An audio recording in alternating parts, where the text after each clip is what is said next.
সুপ্রিয় দর্শক শ্রোতা, আসসালামু আলাইকুম। দেখছেন মিডিয়া আজকের টাইম। জানিয়ে দিব আজকের সর্বশেষ আন্তর্জাতিক খবর। শুরুতেই থাকছে সংবাদ শিরোনাম। ট্রাম্পকে আক্রমণাত্মক ভাষা ব্যবহারের সতর্ক করল পাকিস্তান। এরপর জানিয়ে দিব যুদ্ধ কারোর জন্যই মঙ্গলজনক নয়, এমনটি মন্তব্য করেছেন ইরানের প্রেসিডেন্ট। তারপর থাকছে যুদ্ধবিরতির পরও দক্ষিণ লেবাননের ৩৯টি গ্রামে ইসরায়েলি হামলা। সর্বশেষ থাকছে নতির শিকার নয়, যুদ্ধের জন্যই প্রস্তুত ইরান। এতক্ষণ শুনছিলেন সংবাদ শিরোনাম, এবারে থাকছে সংবাদ বিস্তারিত। ট্রাম্পকে আক্রমণাত্মক ভাষা ব্যবহারের সতর্ক করল পাকিস্তান। মঙ্গলবার ১১ এপ্রিল দ্য ওয়াশিংটন পোস্টের এক প্রতিবেদনে বলা হয়েছে, ইসলামাবাদ সরাসরি ওয়াশিংটনের কাছে বার্তা পাঠিয়ে ট্রাম্পকে জনসম্মুখে কঠোর ভাষা প্রয়োগ থেকে বিরত থাকতে সতর্ক করেছেন। পাকিস্তানের আশঙ্কা, ট্রাম্প এ ধরনের উস্কানিমূলক মন্তব্য আগামীতে অনুষ্ঠিত হয়ে যাওয়া উচ্চ পর্যায়ের শান্তি আলোচনার সুষ্ঠু পরিবেশকে বিঘ্নিত করতে পারে। রয়টার্সের একটি প্রতিবেদনে একজন শীর্ষস্থানীয় পাকিস্তানি কর্মকর্তার বরাত দিয়ে জানানো হয়েছে, তেহরানের পক্ষ থেকে তারা ইতিমধ্যে ইতিবাচক সংকেত পেয়েছেন এবং পরিস্থিতি দ্রুত উন্নতির দিকে যাচ্ছে। ওই কর্মকর্তা আরও জানান, পাকিস্তান আগামী বুধবার এবং বৃহস্পতিবারের মধ্যেই ইরানি প্রতিনিধি দলের অংশগ্রহণ নিশ্চিত করার জন্য জোর তৎপরতা চালাচ্ছে। বর্তমান যুদ্ধবিরতির সময়সীমা শেষ হওয়ার আগেই তেহরান ও ওয়াশিংটনের মধ্যেই একটি কার্যকরী সংলাপ শুরু হতে ইসলামাবাদ সক্রিয়ভাবে কাজ করে যাচ্ছে বলে তিনি উল্লেখ করেন।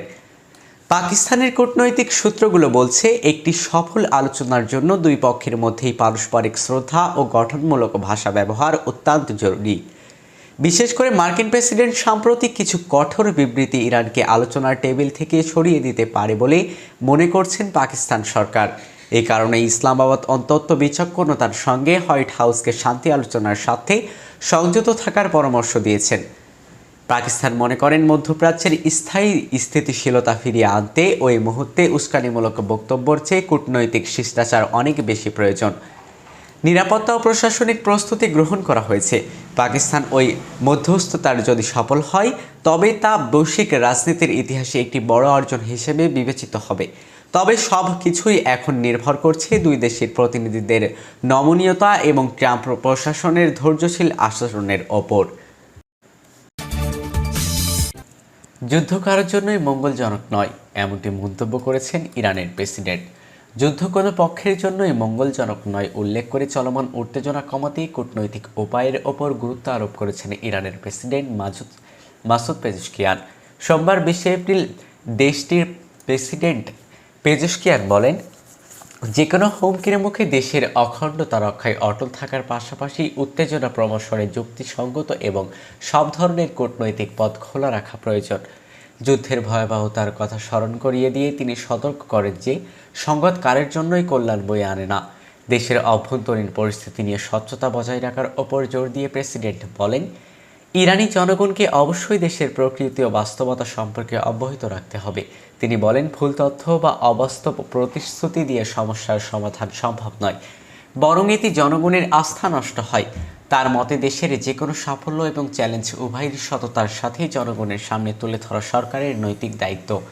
প্রেসিডেন্টের এই মন্তব্য এমন এক সময়ে এলো যখন ওমান উপসাগরে ইরানীয় পতাকাবাহী একটি কন্টেইনার জাহাজ আটকে খেয়ে কেন্দ্রকে এক যুক্তরাষ্ট্র ও ইরানের মধ্যে চরম উত্তেজনা বিরাজ করছে।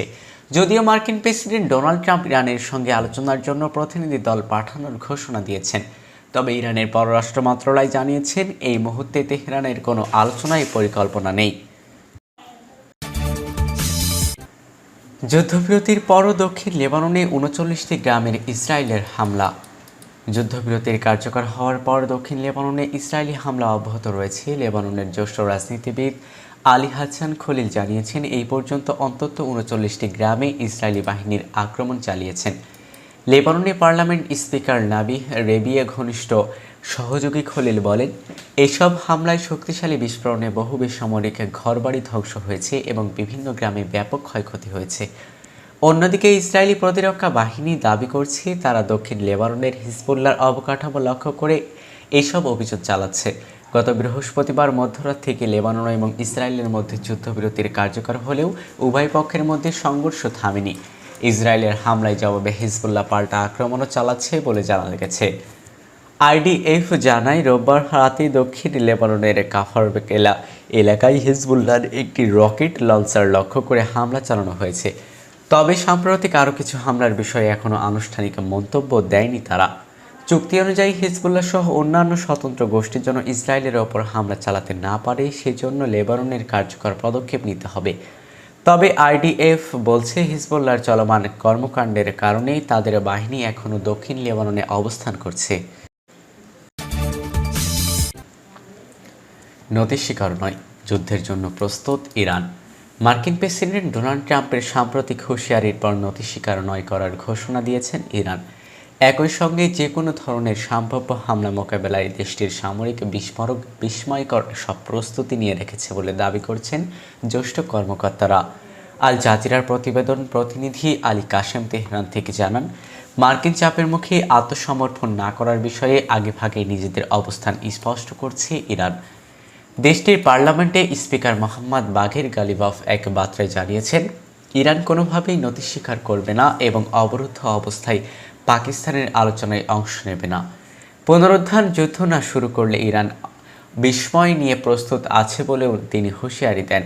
ইরানের সামরিক বাহিনীর প্রধান কমান্ডার খাতাম আল আনাবিয়া সদর দপ্তর থেকে জানানো হয়েছে, সম্ভাব্য যে কোনো আক্রমণ প্রতিহত করতে তারা পূর্ণ প্রস্তুতি গ্রহণ করবে। ইরানের ওপর বড় ধরনের হামলার আশঙ্কা রয়েছে বলে জানিয়েছেন দেশটির বিচার বিভাগ সহ একাধিক সরাসরি মাধ্যম। ইরানের কর্মকর্তা জনগণের উদ্দেশ্যে এই বার্তা দিচ্ছেন যে যদি তারা অবরুদ্ধ অবস্থায় আলোচনায় বসে তবে তিনি নতি স্বীকার করতে অস্বীকার জানায়, তবে যুদ্ধের আশঙ্কা প্রবল। মূলত যুক্তরাষ্ট্রের সত্যি মেনে আত্মসমর্পণের চেয়ে যুদ্ধের প্রস্তুতিকেই প্রাধান্য দিয়েছেন তেহরান। সূত্র আল জাজিরা।